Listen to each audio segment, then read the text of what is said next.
Bonjour à tous et bienvenue dans votre édition consacrée à l'actualité régionale. Dans les titres de ce lundi 24 septembre, la société légumière Sika à Saint-Paul-de-Léon cherche à recruter. Elle organise ce mardi un job dating. À la clé, 25 postes de préparateurs de commandes de fleurs pour la Toussaint. Les maisons médicales de garde sont-elles le modèle de travail des médecins de demain? En tout cas, elles font partie des préconisations du gouvernement pour lutter contre les zones blanches. Reportage à Auray. Et puis à l'automne, les planches de BD se ramassent à l'appel. En tout cas, ce week-end, les amateurs de bande dessinée ont pu se faire plaisir dans le cadre du festival Brest en Bulle. Et pour ouvrir cette édition, nous avons retrouvé Benjamin Bréon. Bonjour. Et puis aujourd'hui, vous allez nous parler d'une information qui commence à inquiéter le monde du transport routier. Est-ce qu'on peut dire, Benjamin, que c'est le retour de l'écotaxe ? Bonjour Julie, alors non, c'est pas exactement le retour de l'écotaxe, mais quand même, on se souvient, l'écotaxe entendait faire payer les camions au nombre de kilomètres parcourus, c'est pour ça que les fameux portiques avaient été installés. Là, le gouvernement parle plutôt d'une taxe forfaitaire, sur le modèle de celle qui existe en Suisse. Là-bas, elle est d'une quarantaine d'euros par an et par camion. L'objectif est évidemment de financer l'entretien des routes et des autres infrastructures. Mais alors qu'à l'origine, cette vignette devait ne s'appliquer qu'aux camions étrangers transitant par la France, là, le gouvernement envisage désormais de la faire payer aux camions français et donc bretons. Et on imagine que c'est sur ce point-là que ça grogne.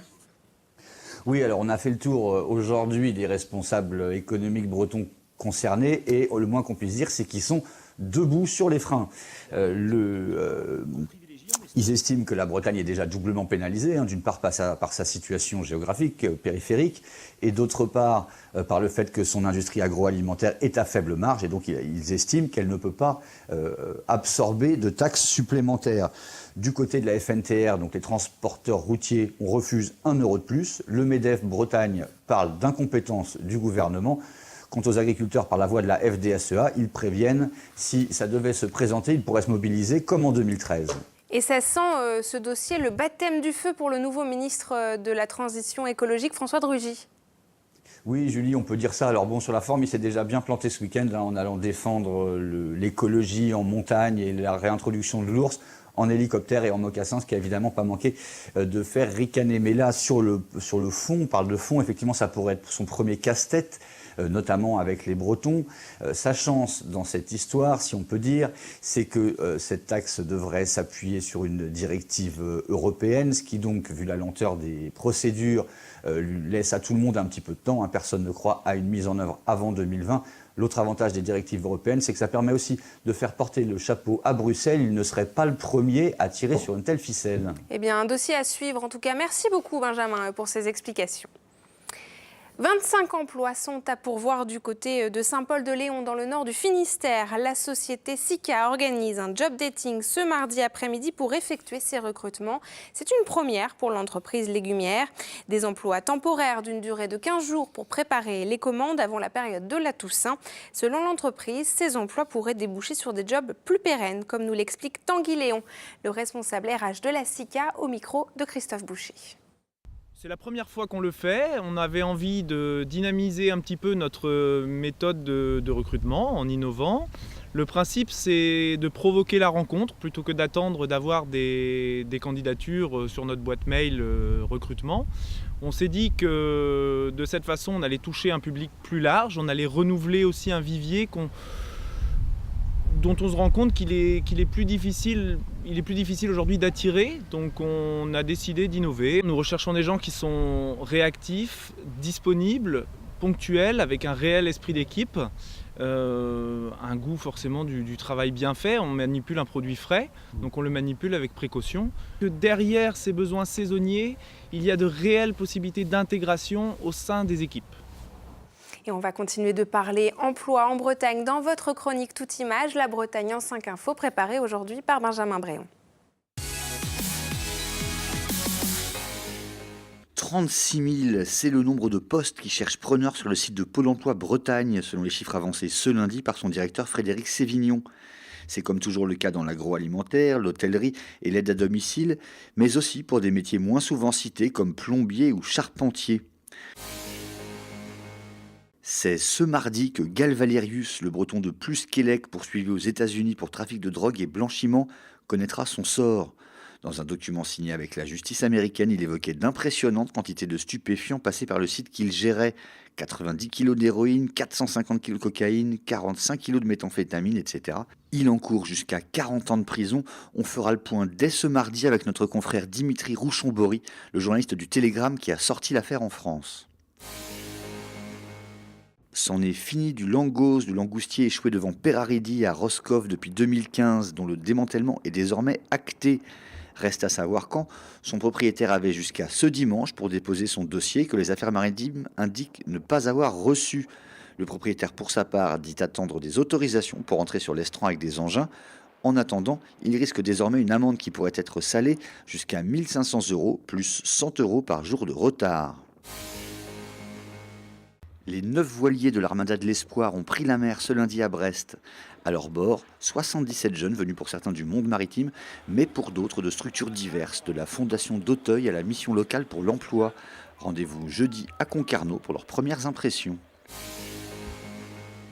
Enfin, attention, ça va secouer. Nous avons pu grimper ce dimanche à bord du Charal de Jérémy Bayou, le premier monocoque de 60 pieds conçu depuis le départ pour naviguer sur ses foils. Bilan, le meilleur run du défi Azimut avec des pointes à plus de 28 nœuds au large de l'Orient. Mais le vrai rendez-vous, ce sera bien sûr la route du Rhum, départ de Saint-Malo le 4 novembre. La semaine dernière, le gouvernement présentait son plan santé et parmi les annonces, le président de la République souhaite renforcer le travail collaboratif des professionnels de santé. Il veut notamment créer 1000 CPTS, des communautés professionnelles territoriales de santé. À Auray, dans le Morbihan, un rassemblement de ce type a déjà vu le jour. Explication avec Xavier Patrijon. Il est à peine 20h et les patients investissent déjà la salle d'attente de cette maison de garde à Auray. Tous les jours, jusque tard dans la soirée, elle accueille les patients du pays d'Auray, de la bronchite à la petite plaie ouverte, depuis déjà un petit moment. On a commencé, nous, il y a très très longtemps, en 2004, à fédérer d'abord les médecins, puisque la crise des gardes avait fait que les médecins ne voulaient plus faire de garde dans les conditions anciennes. Et la création d'une maison médicale de garde répondait tout à fait à leurs aspirations, puisque nous avons diminué nos nombres de gardes par an à 1 par semaine, quasiment à 1 par 3 mois. Donc très agréable, et 2 week-ends par an uniquement. Et en plus, dans cette maison de garde, nous avons un secrétariat, donc nous ne travaillons jamais seuls en semaine. Et le week-end, nous sommes toujours 2 médecins. Donc la sécurité est assurée par le fait que nous soyons toujours 2.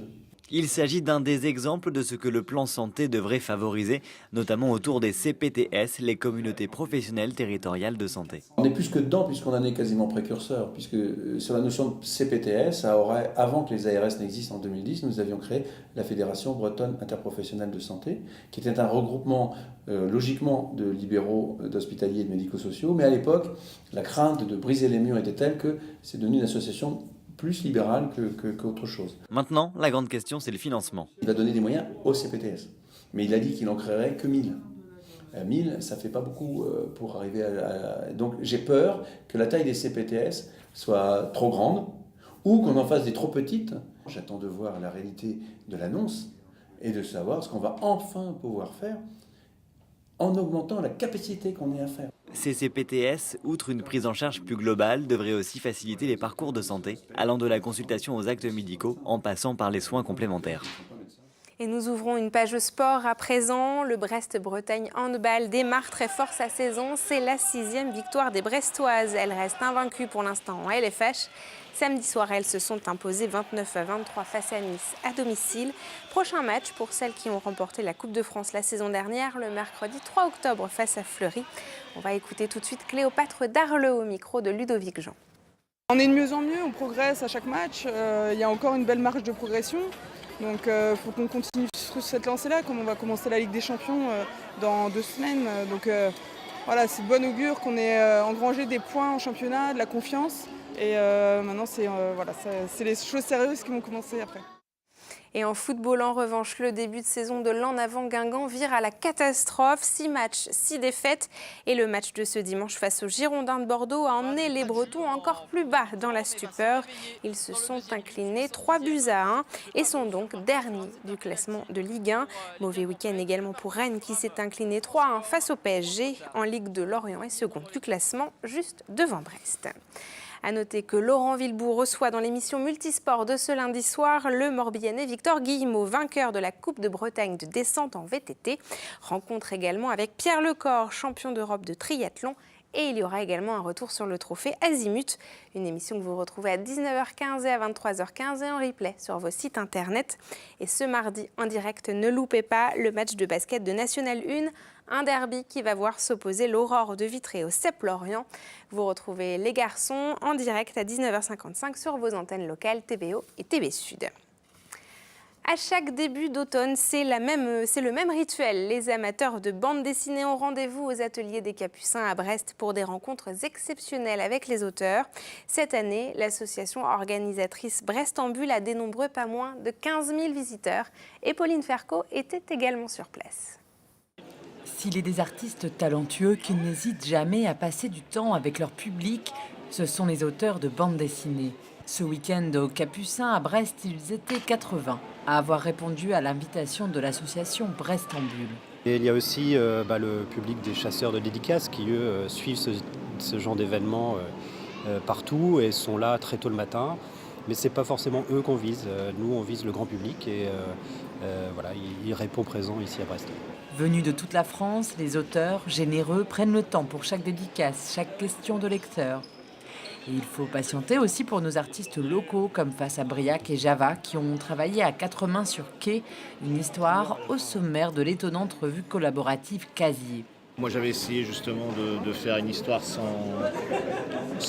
texte, ce que j'avais jamais essayé avant. C'est un territoire d'expérimentation. C'est que ce soit un laboratoire à la fois économique et à la fois artistique. Comme chaque année, l'association Brest en Bulle a décerné le prix de la BD embarquée, une BD lauréate sélectionnée par des lecteurs qui ont l'occasion de naviguer. Ça rajoute une couche supplémentaire dans le voyage de la BD déjà, parce que la BD c'est déjà une aventure, donc évidemment ça double la chose d'une dimension romanesque supplémentaire. Mais ce n'est pas Arnaud Le Gouefflec qui l'emporte, le trophée Crabe est offert cette année à 5 branches de coton noir qui évoquent les secrets du premier drapeau américain. Steve Cusor, le dessinateur de ce récit, s'est vu décerner 1 000 €. Voilà, quand il y a un chèque ou n'importe, on le boit tous ensemble et puis c'est tout, quoi. Un bel état d'esprit, synonyme de la belle ambiance qui règne entre les auteurs de bande dessinée et pas seulement les Brestois. Et c'est la fin de cette édition. Merci à tous d'avoir suivi cette édition préparée par les rédactions de TBO et TB Sud et du Télégramme. Je vous retrouve demain à 19h. Je vous souhaite une très belle soirée sur nos antennes.